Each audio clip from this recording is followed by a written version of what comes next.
Hey everybody, Matthew here amongst the tea olives, and I'm going to tell you straight up that these are not the most beautiful shrubs that we carry.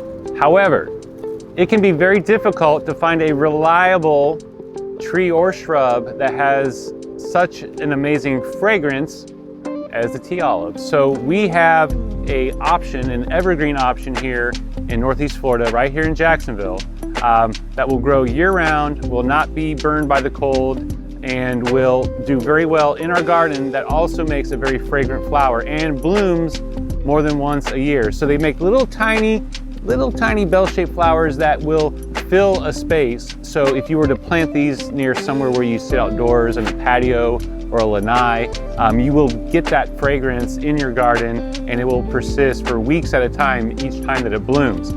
They grow very slowly. They can get somewhere upwards of 10 feet, but you can keep them whatever size you want.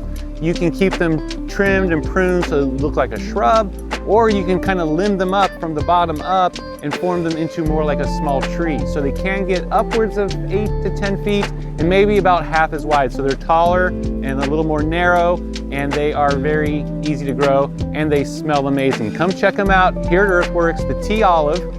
There goes a butterfly. And don't forget, follow us on Instagram, Facebook, and on our YouTube channel, because we are putting out all kinds of informative videos to keep you gardening throughout the year. See you guys next time.